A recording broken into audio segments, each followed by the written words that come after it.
Mario Rivadulla presenta Teledebate con Ramón Reyes, Alex Jiménez y Dilenia Cruz. Teledebate, objetivo y veraz, siempre fiel a la verdad.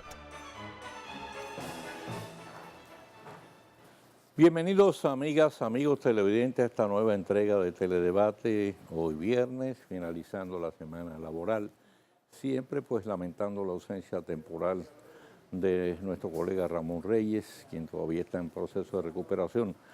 Vamos a estar con ustedes como habitualmente por la próxima hora compartiendo temas de interés y sobre todo una muy importante entrevista que vamos a presentar en breve. La reflexión de este día dice así: solo una cosa hace que un sueño resulte imposible, es el temor a fracasar. Y los pasos de la historia nos recuerdan que en el año 1452 nació en Italia Leonardo da Vinci, artista, ingeniero, visionario e inventor, uno de los mayores genios que ha conocido la humanidad. En el año 1502, integrando el nutrido contingente encabezado por el comendador Nicolás d'Obando, llegó a la española Fray Bartolomé de las Casas, quien sería un apasionado defensor de los indios. En el año 1829 el Parlamento británico conoció el proyecto para la creación de la famosa policía de Scotland Yard, que figura entre las más eficientes del mundo. En 1844 la naciente flota dominicana vence a la haitiana de manera decisiva en la batalla de Tortuguero. Y en 1865 muere el presidente Abraham Lincoln a consecuencia del atentado que sufrió la noche antes a mano de John Wilkes Booth. En 1895 nació en Santo Domingo la educadora, narradora y crítica literaria Ana Emilia Abigail Mejía, una de las pioneras del movimiento feminista en el país. En su legado literario figura la novela Sueña Pilarín. Fue también pionera del arte fotográfico femenino. Falleció en la capital en 1941 a la temprana edad de 45 años. Pues bien, el Ayuntamiento del Distrito Nacional acordó designar la calle A del barrio María Auxiliadora con el nombre del doctor Huberto Bogar Díaz, fundador y primer director del hoy Instituto de Enfermedades y Cirugía de la Piel, un más que merecido homenaje a la memoria de este eminente dominicano y dedicado benefactor, entregado en cuerpo y alma a servir a sus semejantes. Su obra fue proseguida por el doctor Rafael Antonio Isaíza, fallecido en días recientes, con el mismo elevado espíritu de generoso servicio. La responsabilidad de darle continuidad recaerá ahora en el doctor Víctor Pou, también médico notable, quien ha dedicado más de 20 años de su vida profesional a servir en la institución. Y la explosión de risa compartida por el presidente de la República con Rafael Blanco, quien encabeza el CONEP, que ilustra la portada del Listín Diario de hoy, es vivo reflejo de la cordialidad que primó en el encuentro entre el mandatario y los directivos del organismo cúpula del empresariado nacional, que se extendió un buen trecho más allá de las 2 horas previstas. Acompañado de varios ministros de su gabinete, el presidente Medina esbozó las líneas maestras de lo que sería su política económica para un nuevo periodo de gobierno. Coincidió en la necesidad de controlar el endeudamiento público, lo cual entiende se podrá lograr a través del pacto fiscal, diferido para después que pasen las elecciones. El Ejecutivo de la Nación reiteró su propósito de concertar una estrecha alianza con el sector empresarial para impulsar el desarrollo del país, manteniendo los altos niveles de crecimiento económico que de manera sostenida ha registrado en todos estos años en el marco de un modelo de mayor equidad social y mejor distribución de la riqueza. La ministra de Salud, por su parte, recomienda a las parejas suspender los embarazos por 1 año ante el temor de que la criatura pueda resultar afectada por el Zika, con riesgo comprobado de sufrir de microcefalia. Se informa que al presente se encuentran en observación 87 embarazadas, 53 de las cuales presentan síntomas de la enfermedad en las primeras 24 semanas de gestación, con 19 casos confirmados de haber contraído la infección. La recomendación de Veda adquiere categoría de claridad de alerta que no debe ser desatendida. Lo aconsejable es evitar el riesgo.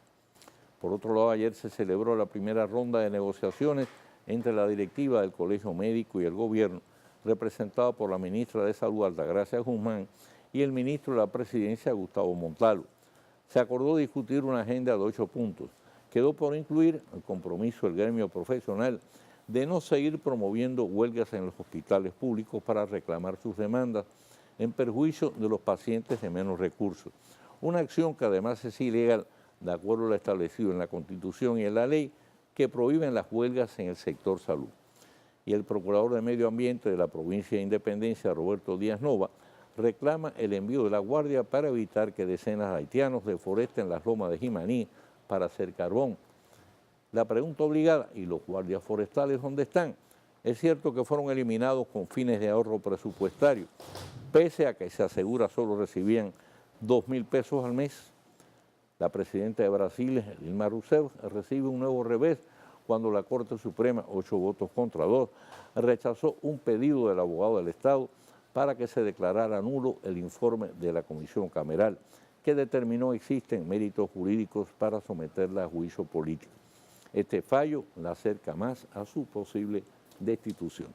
Vamos a hacer la pausa. Cuando regresemos ya vamos a estar conversando con nuestro huésped de hoy en Teledebate.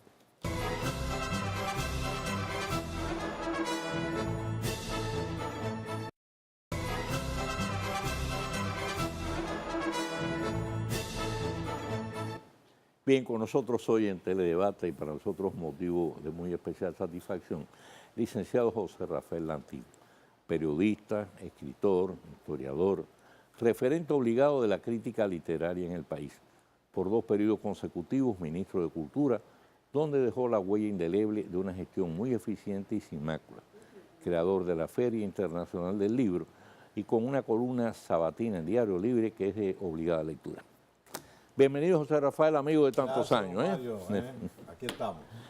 Quiero decir una cosa, de cuando llegué a este país, uno de los primeros amigos que yo tuve fue José Rafael. Yo fui a conocerlo a Moca, entonces era un muchachito que junto con Adriano Miguel Tejada tenía un proyecto, Movimiento de la Juventud, y a mí me impactó aquello, y entonces yo tengo que conocer a esta gente, estos muchachos, y fui hasta allá. Era un proyecto para el Instituto de la Juventud. Exacto. Y después se confundió que era el Movimiento de la Juventud de Víctor Gómez. Exactamente. Que no tenía nada que ver. Sí, exactamente. Bueno, y miren los dos a dónde han llegado. Tiempos Bueno, hoy no vamos a hablar de literatura ni cultura, vamos a hablar de política. Muy bien. Tú eres peleadista de vieja data. ¿Qué actividades has estado desarrollando y llevas a cabo ahora mismo a favor de la candidatura del presidente Danilo Medina? Bueno, en primer lugar, el núcleo principal de todo miembro del Partido de la Liberación Dominicana y fundamentalmente de los que somos integrantes del Comité Central es trabajar en nuestro comité intermedio en la captación de electores, ¿no? Está haciendo todo un gran trabajo para determinar la cantidad de electores que vamos a tener por las zonas, por los intermedios, por las circunscripciones. Y todos con los comités de base correspondientes estamos trabajando, cuando digo correspondiente a los comités de base que responden a cada dirigente, estamos trabajando en la captación de electores. Eso es en el trabajo fundamentalmente en el comité intermedio, ya dentro del partido, ¿no? Hay también otras tareas dentro del partido que se asignan y que estamos desarrollando y se está trabajando a diario en eso, prácticamente a tiempo completo. Aparte de eso, hay una unión de escritores y artistas, todo un gran movimiento que está liderando Gedeón Santos, donde también... Gedeón fue uno de los arquitectos de la religión. Así es. Y ha trabajado con mucho tesón junto al poeta Pedro José Gris en la conformación de esta estructura para respaldar todo el gran proyecto de revolución educativa del presidente Danilo Medina, en el cual necesariamente tiene que insertarse la cultura. Es una labor en principio callada, aunque hay constantes reuniones, asambleas y manifestaciones, como una grande que hicimos en Santiago hace ya unas 3 semanas, y otras que se proyectan en el curso de las próximas semanas aquí en Santo Domingo y en otros lugares. Es un trabajo de fondo con el fin de captar personalidades importantes de la cultura, de distintos ángulos y de distintas organizaciones políticas, pero que se identifican con la obra de gobierno del presidente Danilo Medina. De manera que es un trabajo muy entusiástico, un trabajo muy constante, sobre todo el que se lleva a cabo dentro de los organismos del partido.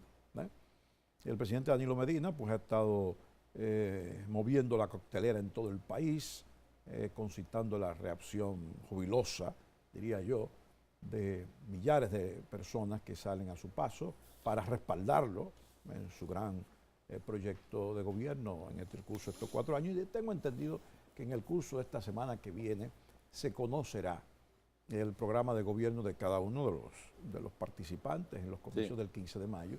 Y por supuesto ahí está el gran proyecto de gobierno que ha preparado el equipo que elabora con el presidente Danilo Medina. Estaremos a la espera para conocer muchas importantes precisiones sobre acciones específicas que se propone presentar Danilo Medina en el curso de los próximos 4 años de gobierno. Y me has hablado de los comités intermedios. En sus inicios, el Partido de la Liberación Dominicana fue un partido de cuadros, básicamente. Así es, así es. Después eso se convirtió, lógicamente, en un partido ya de masas, que fue lo que le permitió además llegar al poder, porque al poder se llega precisamente por, es decir, cuando tú movilizas las masas y logra la mayoría de los votos, la preferencia del público. Ahora, el hecho de que el Partido de la Liberación Dominicana se haya convertido ahora en una organización de masas, le ha restado eficacia, le ha restado la mecánica de ese trabajo que mantenían los comités. Yo creo que toda la base del partido y toda su acción política y todas las directrices que marca el comité político como organismo superior del partido junto con el comité central, está en esos comités intermedios, en esos comités de base, en las distintas circunscripciones, que son organismos muy bien delineados y muy bien conformados. Yo comentaba hace casi 2 semanas en una gran asamblea de las distintas y varias que se han realizado con el presidente Danilo Medina, en esta ocasión también con la presencia del presidente Leonel Fernández como presidente del partido. Lo poderoso que es el Partido de la Liberación Dominicana, lo bien organizado que está, la estructura electoral, realmente no la tiene ningún otro partido. Que se pierden en la cotidianidad de las declaraciones, de las actitudes, las rebatiñas, las críticas constantes al gobierno, algunas simplemente por motivos electoreros sin base ni fundamentos sólidos, y no conforman una estructura como la que tiene el Partido de la Liberación Dominicana. Ese partido de cuadros, fundado en 1973 por don Juan Bosch, que organizó los círculos de estudios y que preparaba para ascender a la condición de miembro del partido y a la misma condición más arriba de dirigente nacional, ¿verdad? Y de activista nacional, y toda la estructura de entonces ha sido la base poderosa y fuerte para que el Partido de la Liberación Dominicana, después de una decisión muy bien planificada que algún día deberá escribirse en todos sus detalles, de sus máximos dirigentes, ¿no? Logró, ¿verdad?, ir creando ese espacio grande donde se ha colado toda esa gran masa. Era la única posibilidad que tenía el Partido de la Liberación Dominicana para poder llegar un día al gobierno. Don Juan lo decía, bueno, pero hablando del PLD específicamente como partido de cuadros que fue, al fin y al cabo, esa era la aspiración. En el momento que don Juan funda, ¿verdad?, ya con una edad que cualquier otro líder tal vez no lo hubiese hecho, y toma la decisión de abandonar el PRD porque ya realmente no respondía a su liderazgo, ni a sus propósitos, ni a sus lineamientos ideológicos, y funda el PLD, necesariamente tiene que pensar en ese momento en un partido de cuadros.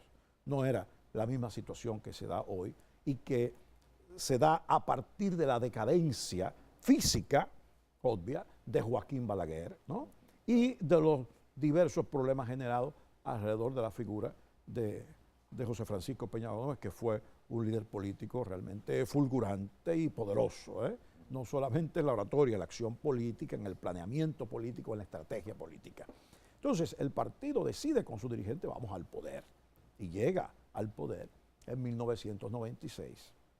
Realmente con esa maquinaria todavía de cuadros funcionando, mediante la alianza que se dio con el Partido Reformista, un aspecto coyuntural muy bien trazado, porque todavía 20 años después de ese suceso, ese partido está ahí sirviéndose de esa estrategia. O sea, el Partido de la Revolución Dominicana se sirve de esa formidable estrategia y se ha mantenido en el poder y ha crecido enormemente, ya es una avalancha enorme de los que integran, de los simpatizantes, de los que admiran las obras de gobierno del Partido de la Liberación Dominicana. Indiscutiblemente detrás, quizás, lo que se ve es esa masa, que es importante, obviamente. Pero lo que quiero recalcar del comentario que hacía de la Asamblea de hace un poco más de una semana en la Casa Nacional es la estructura que mucha gente no alcanza a ver, que muchos comentaristas de la opinión cotidiana no conocen quizá en todos sus detalles. La estructura de poder interno del partido que ha creado y que permite que el Partido de la Liberación Dominicana pueda mantenerse en el poder y agigantar su obra de gobierno y continuar en el poder por muchos años más. Una estructura electoral bien hecha, con cada detalle, cada jurisdicción, cada intermedio, cada circunscripción.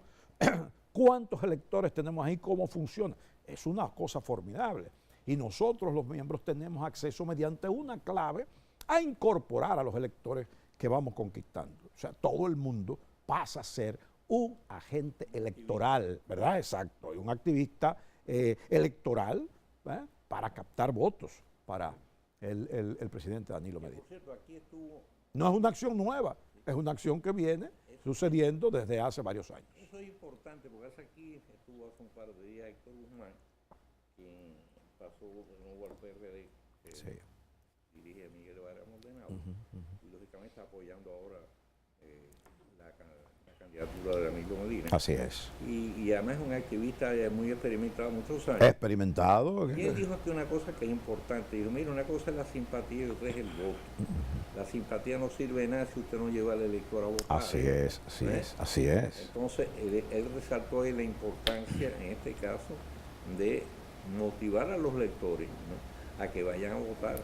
No, ese es el trabajo. Ese es el trabajo. El trabajo que yo le estoy explicando es no solamente captar electores, enviar su nombre, su cédula. No es solamente eso. Incorporarlo al banco de datos. Es que yo tengo su teléfono, cada miembro tiene el teléfono, para el 15 de mayo decirle votaste. Exacto. Entonces, toda esa maquinaria que no se ve a simple vista, está trabajando desde las 6 de la mañana del 15 de mayo hasta las 6 de la tarde, logrando que los electores, bajo su responsabilidad, cumplan con el voto. Ese es el voto que vale. Ese es el voto debajo de las piedras de que habla el presidente Danilo Medina. Vamos a hacer una pausa y regresamos.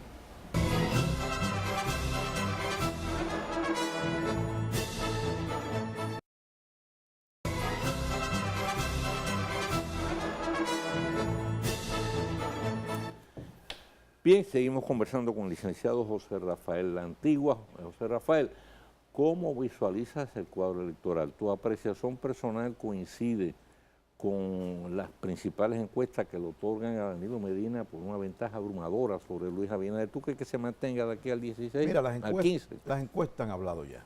No solamente se va a mantener, sino que creo que se va a incrementar. No es simple opinión politiquera, es una realidad. Yo creo que esas tres, hay otras encuestas, incluso encuestas de amigos, ¿no? Por lo que uno tiene alguna admiración y respeto, pero que obviamente no obedecen a la realidad. Las tres encuestadoras, la Greenberg, la Benenson, la Marpen de CIM, indiscutiblemente son, junto con la Gallup, las grandes encuestas de aquí. Ahora hay que esperar lo que va a decir la Gallup, que es la que falta en este nuevo jalón, ¿no? Entonces, yo creo que ya eso está muy claro y está definido, el cuadro electoral está definido. Hay aspectos que se han señalado en los medios, y que columnistas y gente diríamos, de valía en la opinión pública han señalado, y lo sabemos, que además internamente dentro del Partido Revolucionario Moderno, que han señalado los asesores y dirigentes a Luis Abinader, dónde están los fallos y en cuáles aspectos debe concentrarse, ¿no? Prácticamente, sin embargo, yo observándolo como un simple ciudadano al margen de posiciones políticas, yo veo diariamente en la prensa que Luis Abinader lo que hace es seguirle el paso al presidente Danilo Medina y tratar de contrarrestar todas sus opiniones. Por lo cual, el tiempo de propuestas que él tenía se le ha ido agotando. Incluyamos en eso algunas meteduras de pata lamentables y tristes para un político en embrión como él, claro, que no alcanzó a ver, ¿verdad?, que su lucha electoral en estos momentos debía tener la mirada puesta en el 20. Y él podría ser un derrotado doble, un derrotado electoral, seguro el 15 de mayo, y un potencial derrotado interno en el PRM, correcto, con una mujer de arrestos, que la he visto y me parece que tiene condiciones de valor, nuevecita, desconocida por el momento. Carolina Mejía. Carolina Mejía, pero cuyo apellido y cuya estela con su padre como presidente de la República y como un líder y fundador del PRM, indiscutiblemente va a pesar mucho después de las elecciones del 15 de mayo. Yo creo que tiene futuro. Esa muchacha tiene futuro. He visto algunas entrevistas, la de Jorge Ramos y otras locales que hizo Luis, y realmente no han sido penosas. Que no realmente no ha dado la talla.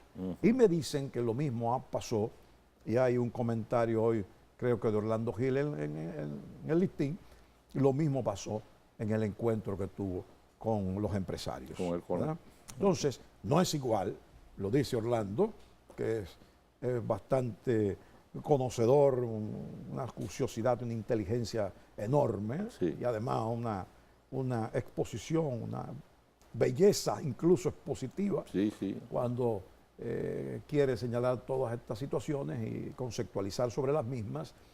Y entonces señala Luis que no es lo mismo ver al hombre que ya ha sido jefe de Estado 4 años, pero que tiene una carga de años detrás como estadista. Claro. O sea, es un estadista, porque son estos 4 años ya dirigiendo la cosa pública al más alto nivel. Pero él tiene desde el 96 una carrera de Estado. Y ese hombre conoce al dedillo todo el manejo del Estado y sabe con propiedad contestarle a los empresarios lo que debe responderle en ese momento. No Luis, que está todavía en un proceso de propuestas no bien acabadas, no bien conceptualizadas, y que a mi juicio es el peor de los yerros de él. Aparte de un discurso pobrete, poco conjugado, no bien manejado las coordenadas de pensamiento y de juicio y de criterio, indiscutiblemente afectan su candidatura. Yo creo que hay otro aspecto que también afecta y que no, tal vez no se ha señalado, no lo he visto señalado en los medios de opinión, y es el hecho de que los candidatos congresuales y municipales en casi todo el país por parte del PLD y los partidos aliados, se trata de personas que ya tienen un conocimiento en el electorado.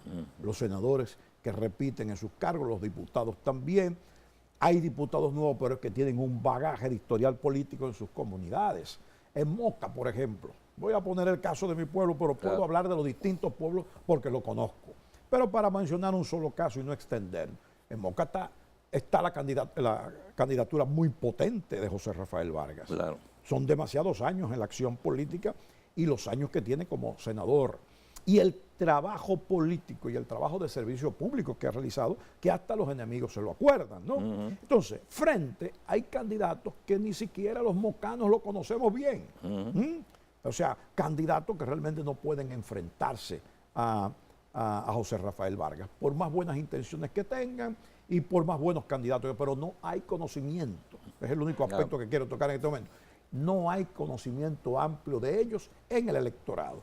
Entonces, eso ocurre casi en sentido general en todo el país, con los candidatos del PLD y de las organizaciones aliadas, porque hay que mencionar los PRDistas de conocimiento público, que están, o sea, de proyección pública ya muy añeja, que están corriendo también como candidatos. Los del PRM realmente son muchos desconocidos, ¿verdad?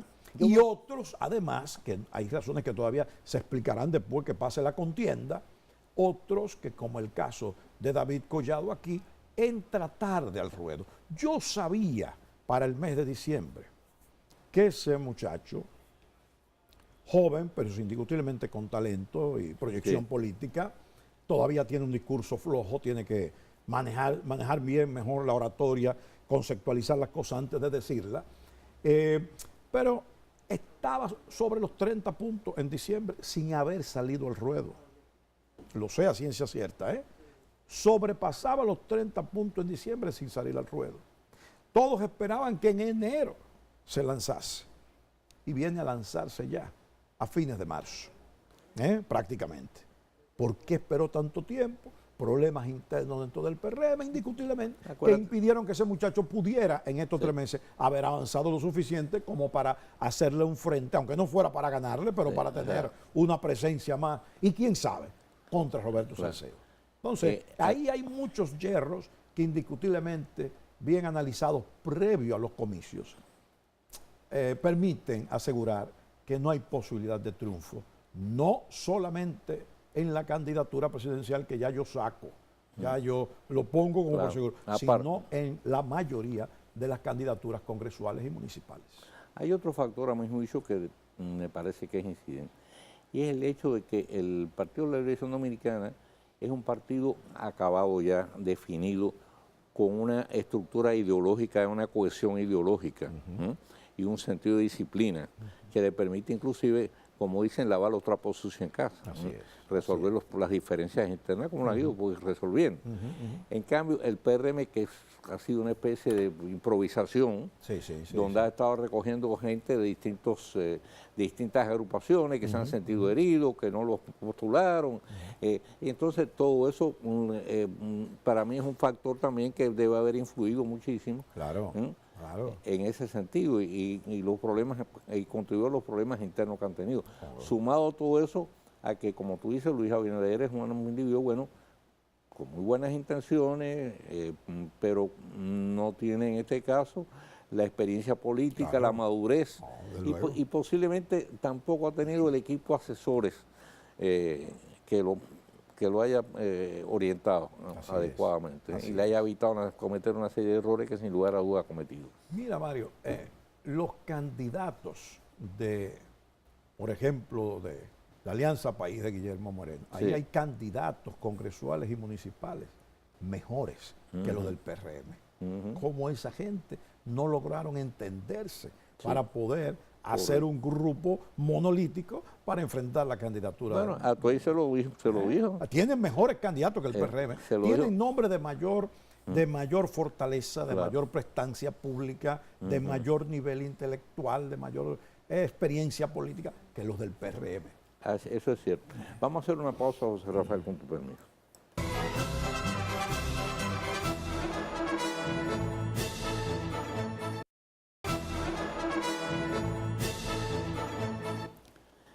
Bueno, tenemos ahora a Leonel Fernández que se incorporó a la campaña también. Creo que de entrada eso lo que manda también es una señal, no sé cómo tú lo interpretas, pero una señal de unidad del partido. Eso y la candidatura de Margarita Cedeño como vicecandidata a la vicepresidencia. Yo creo que fue la mejor escogencia, era se caía de la mata, por así decirlo. Indiscutiblemente.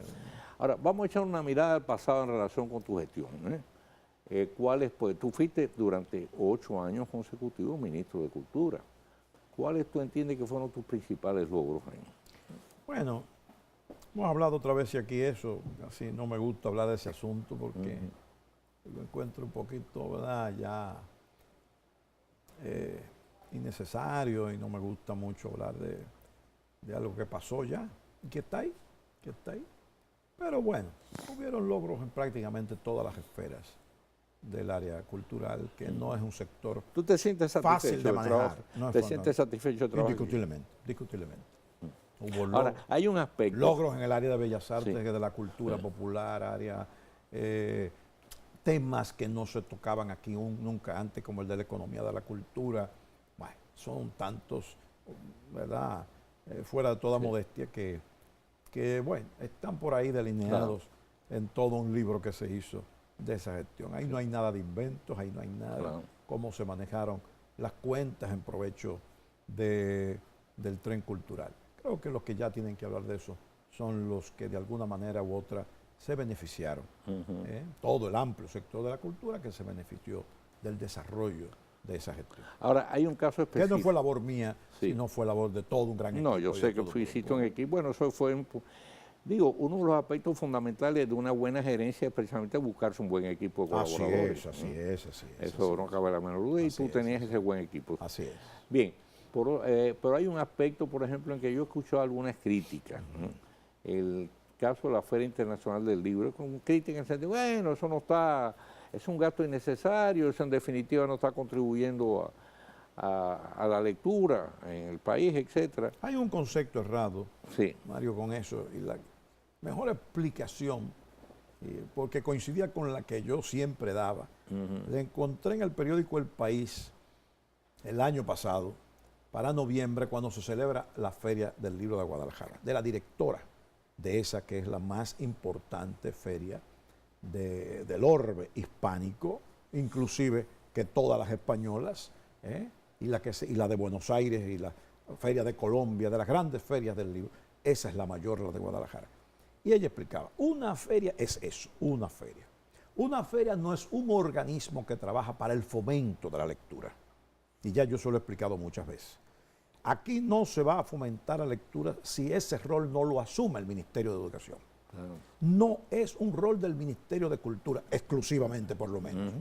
Porque el Ministerio de Cultura no maneja esa base social tan importante que son los escolares.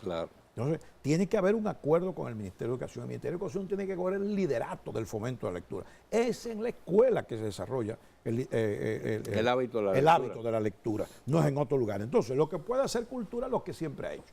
Los talleres literarios, los premios literarios que son estímulos para los escritores, los cursos para enseñar narrativa y poesía. Óyeme, y puede incluso hacer, como lo hacía en nuestra gestión, programas de fomento lectorial. Pero son muy focalizados. Mientras no entre esa gran masa que son los escolares, entonces no tendremos nunca. Entonces la Feria del Libro no es para fomentar la lectura, aunque es un aliciente para el fomento de la lectura. La feria es eso, un espacio para que el libro, con el libro como protagonista, para que el libro se venda, para que se desarrolle el negocio librero. La feria es ante todo comercial. Y en esas 2 o 3 semanas que teníamos de feria entonces, se vendían más libros que en un año entero. Se vendían más libros que en un año entero. Y son los libreros y los expositores los que tienen que decir eso. Se vendían más libros que el año entero. Había un movimiento en ese momento de alrededor de 350 millones de pesos, porque entonces venía todo lo que se llama la cadena de cultura, la cadena comercial de cultura, la cadena económica de cultura.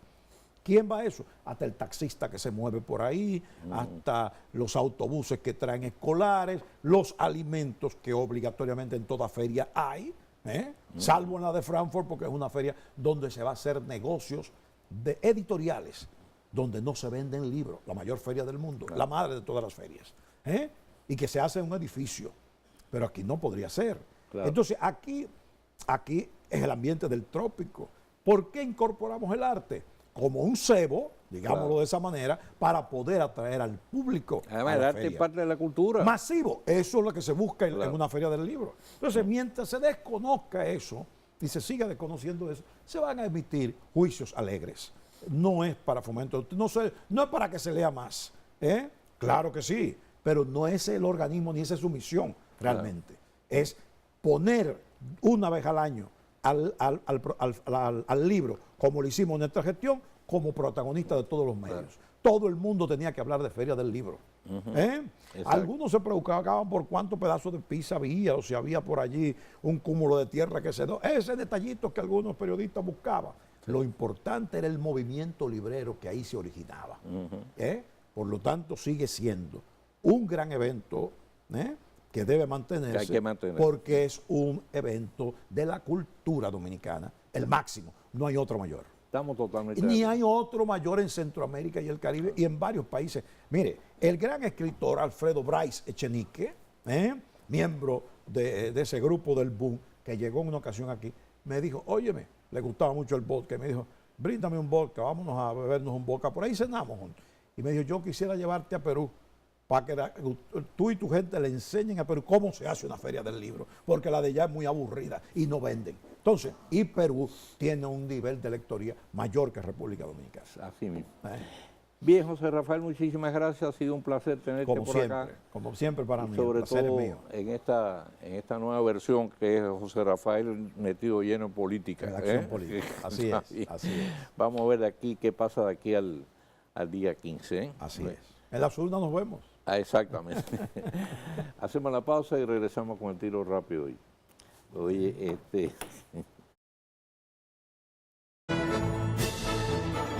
Teledebate, el tiro rápido de Mario Rivadavia.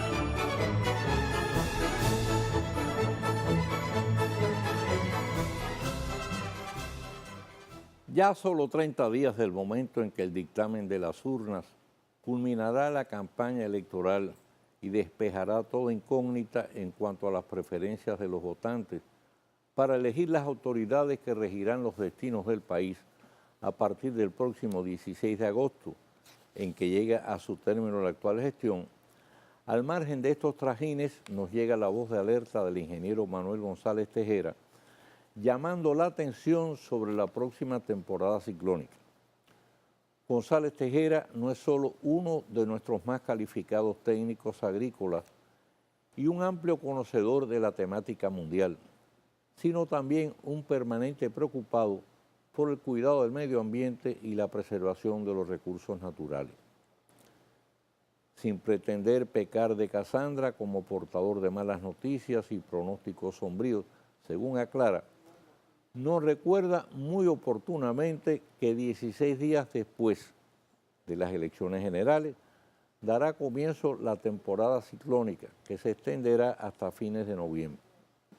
Es de advertir que no son fechas fatales, sino que han sido tomadas como referencia en base al comportamiento histórico de los huracanes, por lo que la ocurrencia de estos fenómenos puede no necesariamente ajustarse a esas fechas como plazos fatales. De hecho, ya hemos tenido aquí experiencias dolorosas que lo confirman. El pasado año fue tranquilo en ese sentido. Padecimos una intensa sequía, pero nos libramos del peligro de los huracanes. Este año la sequía, si bien se ha dejado sentir, ha sido menos severa. En cambio, tantos centros meteorológicos estadounidenses acreditados como nuestra vigilante Oficina Nacional de Meteorología, ONAME, coinciden en advertir que tendremos una temporada ciclónica muy activa. El pronóstico de esta última es que debemos esperar la formación de unos 16 ciclones tropicales, de los cuales 13 con categoría de tormenta. Se estima además que 3 de los huracanes estarán en la escala de 3, 4 o 5 de intensidad, por lo que se recomienda que debemos estar preparados para esa eventualidad. Los meses de mayor riesgo son agosto, septiembre y octubre. Al señalar esto, González Tejera advierte que no es intención motivar a situaciones indebidas de pánico. Tampoco es la nuestra al hacernos eco de sus informaciones. Se trata sencillamente de recordar que vivimos en una región batida por los huracanes que, por suerte, responden a una trayectoria que permite adoptar medidas para minimizar sus efectos, a diferencia de los seísmos que llegan de manera sorpresiva y pueden, en pocos segundos, crear una situación catastrófica, como ocurrió en Haití en el año 2010. Afortunadamente, los organismos de emergencia en nuestro país, agrupados en el COE, que coordina y orienta sus esfuerzos, han ido ganando en experiencia y eficiencia. Gracias a ello, a las medidas de previsión que adoptan y al trabajo abnegado de su personal y los miles de voluntarios que ofrecen su ayuda desinteresada, se han podido ahorrar vidas, que a fin de cuentas constituyen el único costo irreparable. Ello nos brinda un gran margen de seguridad. Pero es preciso también que la ciudadanía coopere y esté alerta. Una vez que pasen el vendaval y la resaca electoral, tendremos que mantenernos en atención frente a cualquier clarinada alerta durante la temporada ciclónica, recordando el sabio dicho de que guerra avisada no mata soldados, en vez de hacer como en tantas otras ocasiones, de poner candado después que nos roban, siempre con resultados muy negativos. El próximo lunes, Dios mediante, volveremos a estar con ustedes con una nueva entrega de Teledebate. Como siempre, nuestros mejores deseos y mayores bendiciones para todas las amigas y amigos televidentes y tengan todos un excelente fin de semana. Y a continuación, recuerden que viene ese magnífico programa que es Contacto a cargo de nuestro colega Rafael Ovalle, así que no se vayan de frente a sus televisores.